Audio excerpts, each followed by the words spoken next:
Ó, tudo bem, pessoal? Então vamos dar sequência na parte 2 da aula 5, né? Que eu decidi dividir em duas, tá? Mas é porque senão vai ficar muito grande mesmo. Então, seguindo aqui,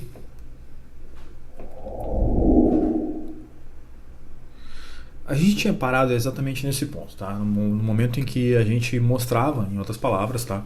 Que a função a função f de s podia ser invertida, tá? E dada a expressão que a gente coloca ali em cima no quadro verde, tá? E também ela foi demonstrada, nada mais nada menos, né, do que aplicando a definição na função f de t, tá? Ou seja, fazendo uma espécie de inversão aqui. Então, uma vez que a gente tem isso provado, demonstrado, tá? A gente tem como aplicar, né, de certa forma, e a aplicação é o que a gente vai ver agora, né, o que estava faltando, né, uma vez que a gente entende que isso funciona, vamos aplicar. Então a primeira coisa que a gente tem que falar aqui, tá, é tomar um certo cuidado com algumas coisas, tá. Primeiro, a representação, tá, que eu usei, tá, ela pode ser vista, como eu falei, tá, de maneiras diferentes dependendo da literatura. Ela pode ser vista como um semicírculo puro e direto, assim, sem aquele pedaço, digamos, minúsculo, tá. Ela pode ser visto também, tá, como um semicírculo virado para o outro lado. Tá? Isso tudo se encaixa, né, naquele primeiro item que diz ali que o valor de C, tá, pode ser adequado tal que o cálculo seja possível. Tudo bem? É comum, tá, a gente adequar, entre aspas, esse valor de C, tá, de maneira que esse semicírculo, tá, qualquer um dos três casos que estão definidos aqui, até poderia colocar um quarto caso, que seria o caso mais à direita invertido também, mas tudo bem.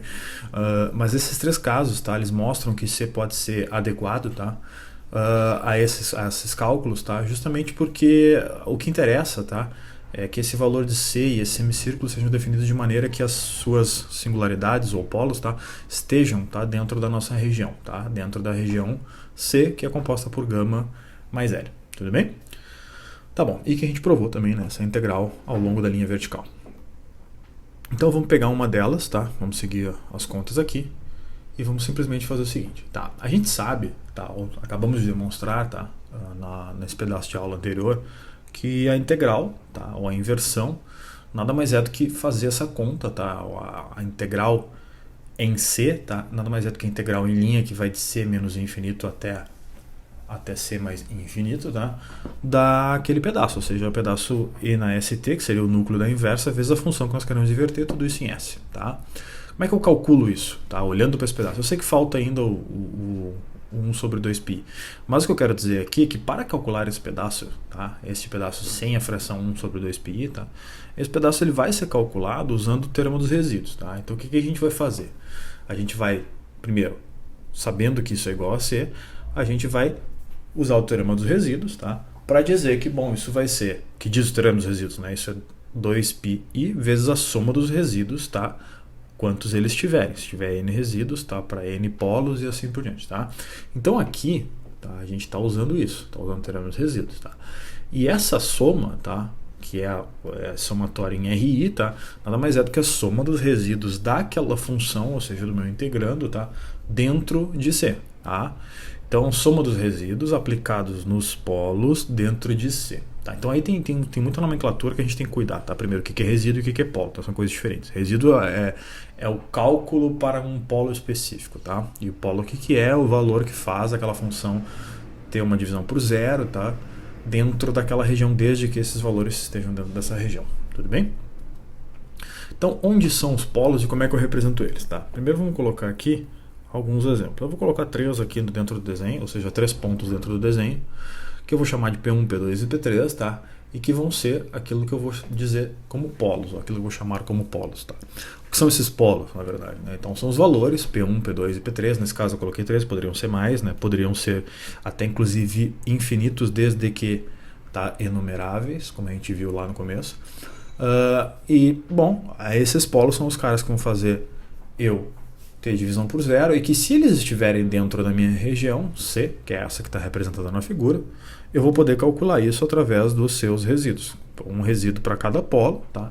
E uma vez que eu tenho um resíduo para cada polo calculado, eu vou somar, multiplicar por 2π e vou ter como resposta o valor daquela primeira integral que está lá em cima do lado esquerdo, tá?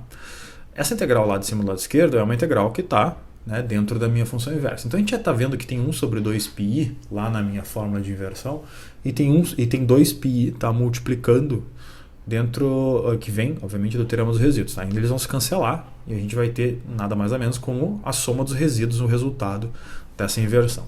Tudo bem? Tá bom. Então, como é que a gente faz isso? Bom, a gente vai ter resíduos, tá, aplicados, né, ou melhor, resíduos aplicados em cada um desses polos. Nesse caso, o representado da figura é só 3. Tá? Então, cada um desses polos vai ter um respectivo resíduo e que somado vai ser a resposta, tá, multiplicado por 2πi. Tá? E depois, obviamente, vezes 2πi, 1 sobre 2πi lá da fórmula vai ser a resposta da minha integral. A questão toda é a seguinte: como é que eu vou calcular esses resíduos? Tá? E aqui eu não lembro se vocês lembram de variável complexa, mas a gente tem como calcular esses resíduos. Essa conta é padrão. Tá? A gente vai ver isso aí agora. Tudo bem? Então tá. Olhando ainda para o que me interessa da minha figura, ainda está aí, tá? Que é uma região com os polos em específico, tá? Mas eu vou me perguntar como é que eu faço para calcular o resíduo, tá? Vou chamar aqui, usar a notação RI, tá? Para um resíduo que eu vou chamar resíduo simples, ou seja, o resíduo aplicado a um polo simples, tá? Então, se eu tenho um polo simples, eu calculo o resíduo RI, ou seja, o resíduo para o polo PI, tá? Respectivamente da seguinte maneira, tá? O limite de S menos PI, tá? Vezes E na ST F de S. E na ST F de S, simplesmente a função de S, tá? E S menos PI é o fator, tá? Que eu vou multiplicar, porque justamente dentro da função E na ST F de S vai existir um fator no denominador que vai ter que ser S menos PI, justamente para que eu cancele, tá? Esse fator. Tudo bem? Então, vamos supor que, por exemplo, eu esteja falando da função 1 sobre S menos 2, tá? Eu sei que S igual a 2 é um polo, tá? Então, eu teria que fazer a multiplicação de S menos 2, tá? Vezes 1 sobre S menos 2, eu cancelaria e eu poderia calcular esse resíduo, ou que seria o resíduo neste específico caso, tá? Então, é só um exemplo bem simples. Acontece, tá, que pode ocorrer a gente ter polos de ordem maior do que 1. O que seriam polos de ordem maior do que 1? Tá? Por exemplo, né, um polo que é um fator, né, ou uma raiz da equação característica, tá, que vai ter uma raiz com ordem maior que 1. Vou citar um exemplo aqui que me lembro de cabeça rápido. Por exemplo, pode ser até inclusive o que eu acabei de falar, 1 sobre S menos 2, só que ao invés de colocar só S menos 2 no denominador, eu posso colocar 1 sobre S menos 2 ao quadrado. Então 2 é um polo de ordem 2, porque S é raiz duas vezes, ou S igual a 2, perdão, é a raiz duas vezes da equação S menos 2 ao quadrado. Tudo bem? Então isso seria um polo de ordem 2, que respectivamente vai me dar um resíduo relativo a este polo de ordem 2. E aí, neste caso, tá, a gente calcula um pouquinho diferente. Tá? Tem essa outra equação, tá, respectiva ou relativa, melhor dizendo, a este resíduo. Tá? Nesse caso, tá, eu não vou demonstrar aqui essas equações, mas são equações que vocês veem na teoria de variável complexa. E a gente vai simplesmente usá-las, tá? A gente só chega na conclusão de que melhor dizendo, na conclusão que o cálculo disso vai ser através do teorema dos resíduos, tá? E aí a gente usa esses resíduos ou essas fórmulas de resíduo para calcular. Tudo bem? Tá bom, vamos guardar isso aqui num canto e vamos falar de um exemplo prático, tá? Diretamente. Vamos supor que eu tenho uma função f de s, tá? Definida aí, que eu queira saber quem é a inversão dela, tá? Então eu tenho f de s como sendo s sobre s quadrado mais a quadrado. Tá? De novo, essa é uma função que vocês conhecem, tá? Isso aqui provavelmente vai ser o cosseno de AT, se eu não estou enganado. Mas o que acontece aqui é que eu vou utilizar outra maneira, a maneira que eu acabei de ver, eu acabei de aprender, para calcular, tá, essa inversão, não da maneira trivial. A maneira trivial o que é? É já sabendo, né, que a transformada de cosseno de AT, eu estou falando cosseno agora, não lembro se é cosseno, mas acho que é cosseno, sim. Acho que o seno é A no numerador, enfim. Então, cosseno de AT, se eu transformo, eu chego em S sobre S quadrado mais A quadrado, tá? Então, eu sei que a inversa de S sobre S quadrado mais A quadrado tem que dar cosseno de AT. Mas vamos supor que eu não soubesse e que eu, tendo uma equação que possui uma equação característica, tendo uma função de f de s, melhor dizendo, que possui um denominador que se anula em algum momento ou para algum valor de s, eu vou usar o teorema dos resíduos, tá? Então eu sei que aquela integração, tá, lá do lado direito em cima, tá, vai me devolver alguns valores. Antes disso, eu só vou escrever que, olha, essa integração aplicada a esta f de s específico, né? Em outras palavras, eu tenho 1 sobre 2π vezes a integral, e esta integral eu vou calcular usando o teorema dos resíduos, tá? Eu sei que isso vai acontecer, né, de 1 sobre 2π vezes 2π, esses 2π vão se cancelar, e eu vou ter nada mais ou menos que a soma desses resíduos como resposta. Tá? Bom, em específico, neste caso, os resíduos são AI e menos AI. Tá? Ou seja, eu sei tá? Que se a gente tem aqui uma situação em que eu tenho AI no lugar de S, tá? Eu vou ter AI ao quadrado, então aqui vai dar menos A quadrado como resposta, e somados com A quadrado positivo, eu vou ter um denominador igual a zero. Então, de fato, tanto AI quanto menos AI são polos, e cada um é raiz uma vez, ou seja, uma de ordem 1 da equação S quadrado mais A quadrado. Em outras palavras, a gente pode dizer que são polos simples. E se são polos simples, a gente calcula o resíduo com a primeira fórmula, tá? Então, o que eu tenho que fazer aqui? Bom, eu reconheci, tá, que a soma dos resíduos, tá, pelo teorema dos resíduos, vai ser a minha resposta, vai ser a minha inversão. Tá?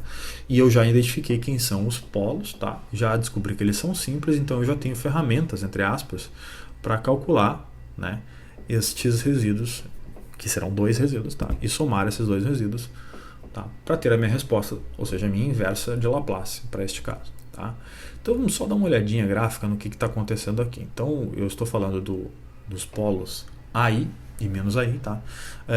Puramente imaginários, obviamente, né? Eu tenho A vezes I mais zero, vamos colocar assim, como se tivesse a parte real dele, tá? Sendo nula, tá? E nós temos puramente imaginários, ou seja, A e menos A, tá? A gente vai ter essa configuração, este desenho, esses lugares, entre aspas. Então, seja lá o que eu faça, eu tenho que definir uma região, tá, que cubra esses dois polos para que eu possa usar o teorema dos resíduos. Tá? Então, se eu começar com um C, dado C aqui, tá, andar R e fazer o semicírculo, como eu tinha falado antes, tá? Ou seja, de menos R a R, tá? E, obviamente, né, claro, se é um semicírculo de A é o R, e também definindo, bem como a gente definiu antes, gama e L, e, por fim, fazer R tender a infinito, tá? Eu estarei falando de uma região, tá, que eventualmente vai cobrir AI e A menos I. Eu digo eventualmente porque vocês podem começar uma região, tá, que, de novo, eventualmente não cubram esse AI menos I. Mas a gente sabe que quando R vai para infinito, tá, a gente tem que essa situação aqui vai acontecer, a gente vai aumentando. E como A é um valor fixo, tá? Então, tanto se A é um valor real fixo, A e menos AI, perdão, serão dois valores no eixo imaginário, tá? Que são fixos. E na medida que eu faço R crescer e tender ao infinito, eu vou ter um semicírculo que, com certeza, tá? Pela definição ou da maneira que eu escrevi, vai cobrir, né, uma região, vai ser uma região C que vai cobrir, ou vai, entre outras palavras, conter, tá? AI e menos AI. Tudo bem? Bom, se isso acontece, né, eu posso começar o cálculo. Então, se eu começar o cálculo usando o teorema dos resíduos, né, ou usando diretamente a fórmula do resíduo simples, eu vou ter limite de S tendendo, vou usar o primeiro deles, que é AI, tá? Então, AI, S tendendo a AI, de S menos AI, vezes, agora sim, E na ST, vezes S sobre S quadrado mais A quadrado. Tudo bem?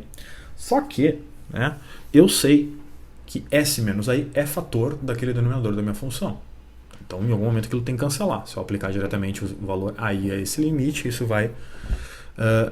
não vai dar certo. Eu vou ter uma situação de 0 sobre 0 e a gente já sabe o que acontece. Então, eu preciso fatorar um pouco, tá? Essa é a minha expressão. E preciso me dar conta que, na verdade, isso é S menos AI vezes S mais AI, tá? Que vai resultar em S quadrado mais A quadrado. E agora fica muito evidente para mim, tá? Que esse fator ali, ele tinha que aparecer, ele aparece e se cancela, tá? Com S menos AI de cima.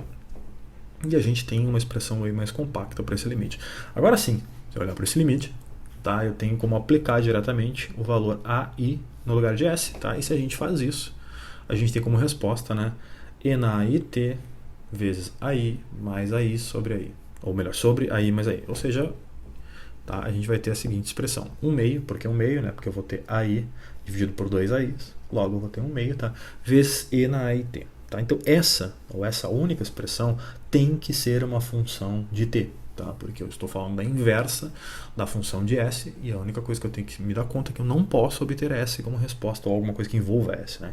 Tem que ser uma função de t. Tudo bem? Por que tem que ser uma função de t? Porque obviamente eu tenho um núcleo, tá?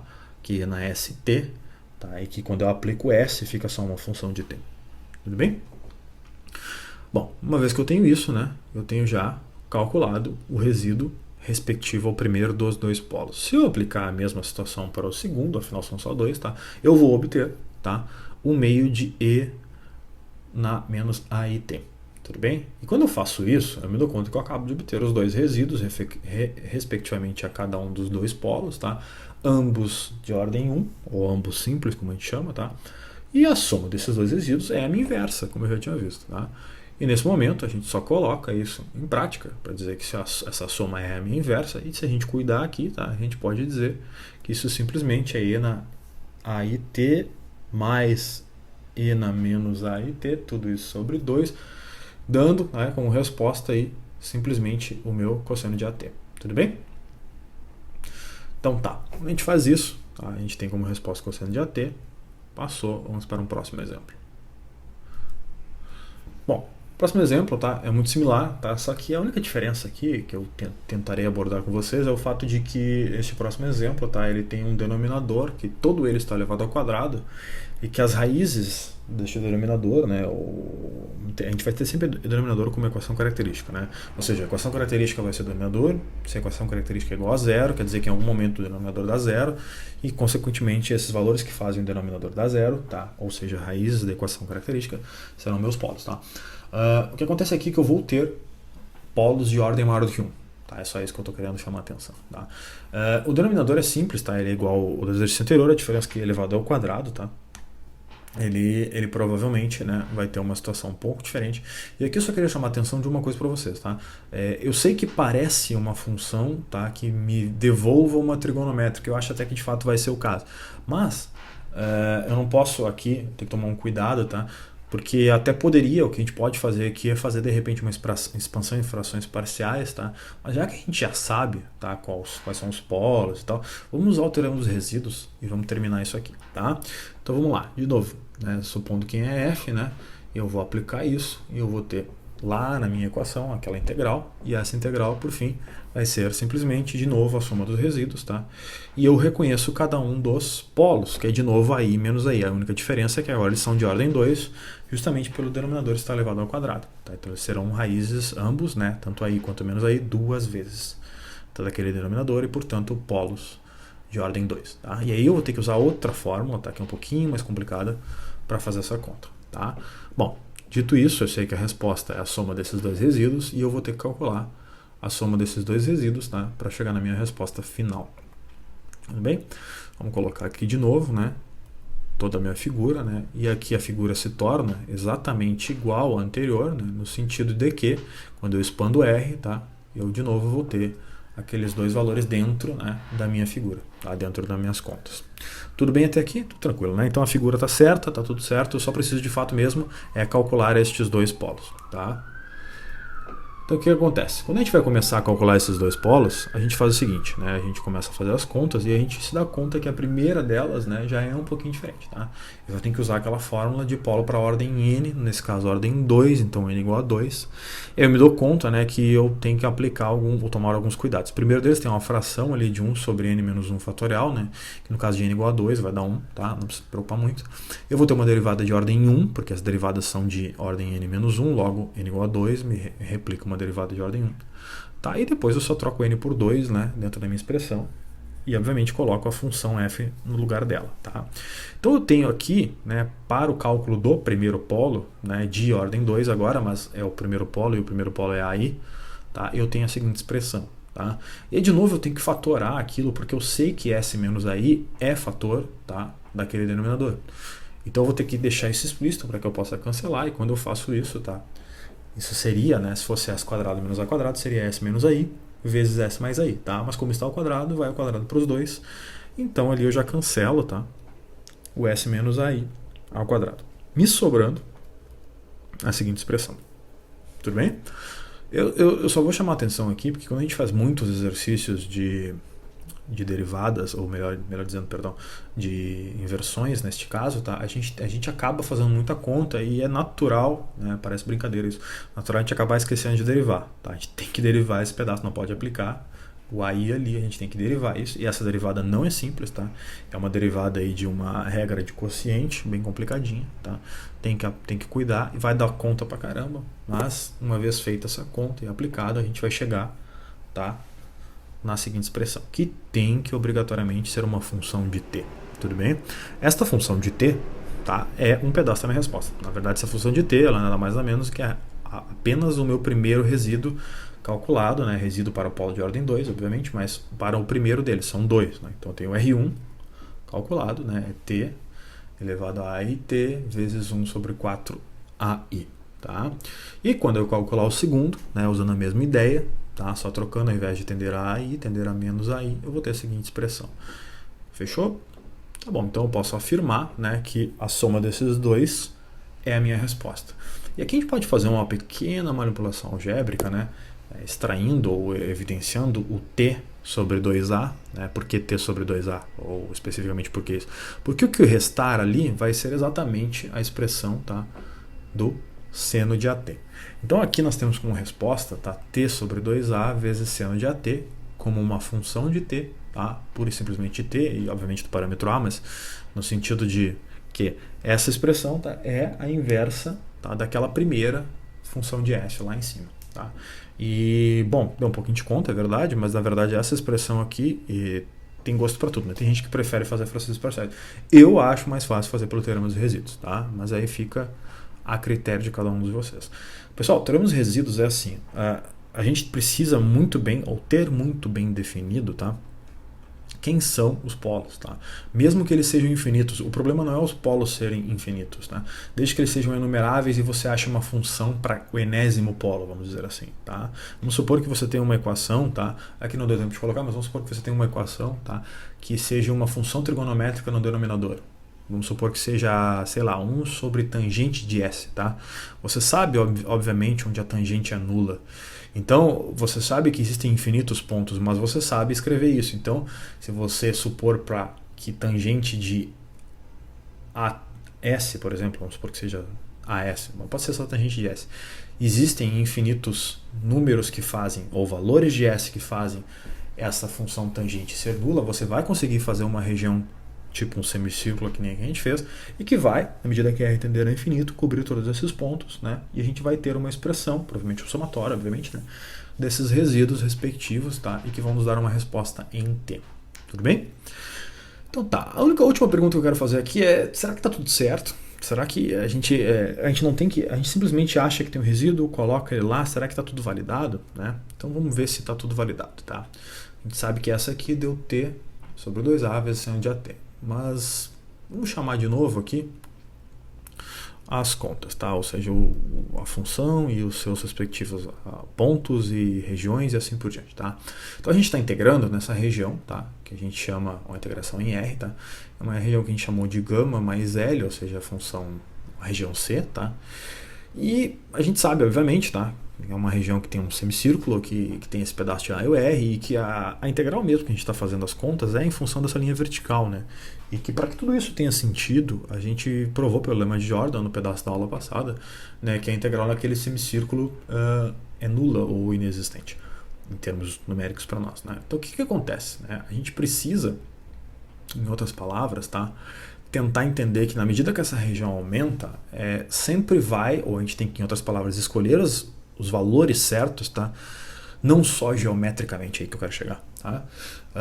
Os valores certos para que, tá, essa conta que a gente acaba de fazer seja possível. Tanto que eu vou colocar e vou deixar esse exemplo no quadro, porque é justamente dessa função que eu vou falar.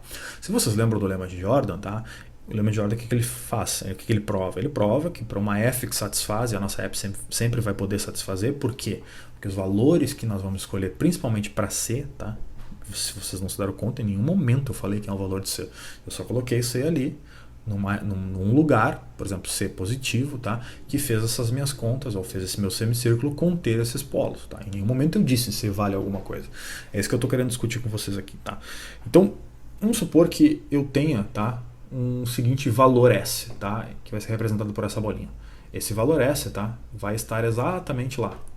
Então, o que eu quero dizer com isso? Vamos supor que esse valor S ele corre dentro, ou em cima, melhor dizendo, deste semicírculo, tá? Que é justamente aquele cara onde a integral é nula. Tá? E para que isso venha a valer, eu preciso escolher os valores certos. E esse S é representado justamente por isso, por C mais R, N e θ. Ou seja, claro, com θ variando, tá? Neste caso específico, de π a 3π, né? Para estar falando deste específico semicírculo. E com esse R, tá? Que está escrito aí. Tudo bem? Que eu sei que vai tender a infinito depois. Mas no primeiro momento, né? S vale C. Por que C, pessoal? Porque se R é zero, tá, para qualquer θ, eu vou estar lá em cima do ponto C, aquele ponto C que está representado no eixo real.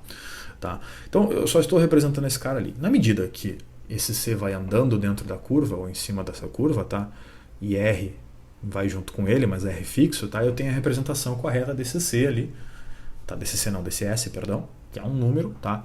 Que está representado por C mais R θ. A questão é, se eu olhar o módulo de S, tá? Este S específico em cima deste semicírculo, tá? Ele vai ser o módulo de C mais R, Ena e θ. E, obviamente, isso vai ser menor ou igual que C mais R, tá? Isso aqui por uma desigualdade triangular e pelo fato de que, tá? O módulo de E na I θ é 1, tá? Só basta aplicar aqui para senos e cossenos, você vai ver que o módulo de E na I θ é 1. Então, isso aqui é menor ou igual que módulo de C mais módulo de R, só que tanto C quanto R para nós nesses casos são positivos, então a gente vai colocar direto C mais R, tá? Nenhum problema até aqui, tudo bem? Por outro lado, a gente pode se dar conta que o módulo de S, tá? Também por uma desigualdade triangular, ele é maior, o módulo de S é C mais R, Ena e θ, que por sua vez é maior ou igual que C menos R, que de novo, por ser o módulo, é maior ou igual que R menos C, tá?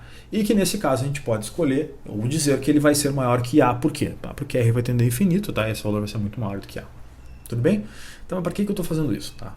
Espera um pouquinho. Estou querendo validar tudo que a gente está fazendo para este caso em específico. Primeiro eu analisei módulo de S. Tá? Agora eu vou analisar módulo de S quadrado mais A quadrado. Por que eu analisei módulo de S? Por que eu vou analisar agora módulo de S quadrado mais A quadrado? Porque são os dois, né? Duas coisas, funções de S que aparecem tanto no numerador quanto no denominador, tá? Daquela minha função f de S.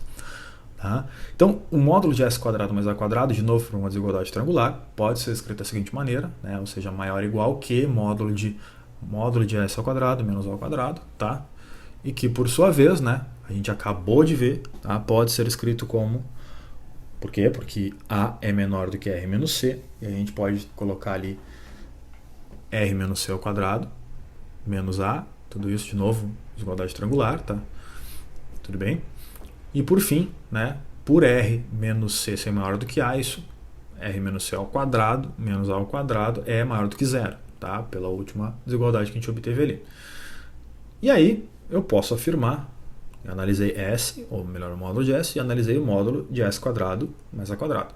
A gente pode analisar essa expressão. Essa expressão nada mais é do que o módulo da nossa função específica f de S.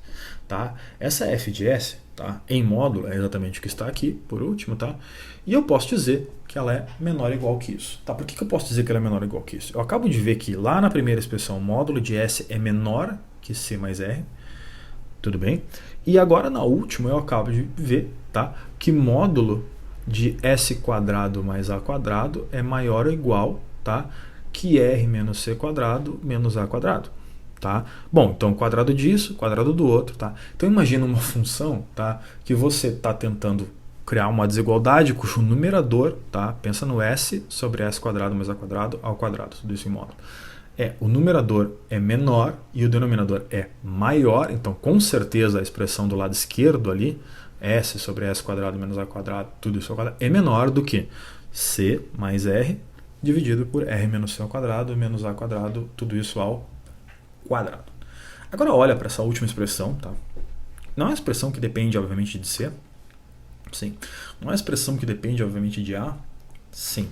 Por mais que C e A sejam valores fixos, tá? E mais do que isso, né? O A talvez seja o valor que a gente não pode escolher, porque ele vem com a função. Agora, o C é o valor que a gente pode escolher. Então, imagina um valor fixo C que você pode escolher, e imagina um valor R, que também faz parte dessa expressão, tá? E que R sim vai para infinito.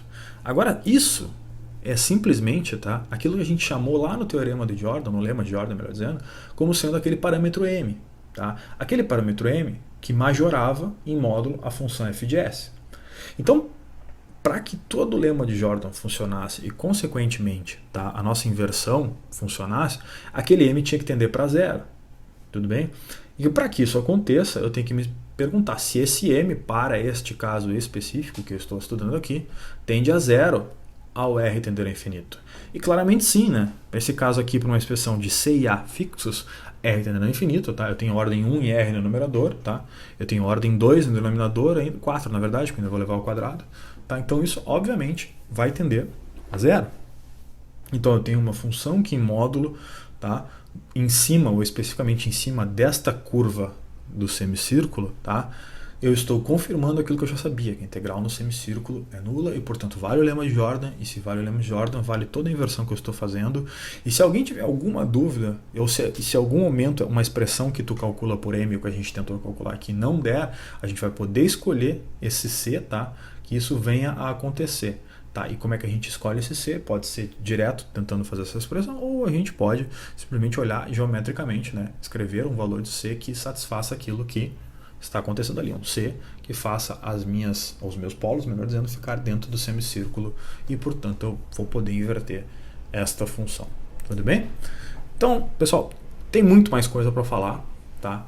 De inversão. Tá? Mas se eu continuar aqui, eu vou ficar mais 2 horas falando de inversão. Eu vou parar por aqui, tá? E vou passar para a próxima parte, tá? A gente vai se ver nas próximas aulas, né? Que vem a ser a teoria de Fourier.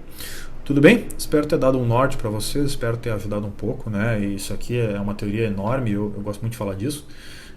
Mas na verdade a gente tem que em algum momento parar, porque senão a gente fica o tempo todo falando disso, tá bom? Então tá, até a próxima aula já falando de Fourier, aí a gente vê o que acontece. Tudo bem?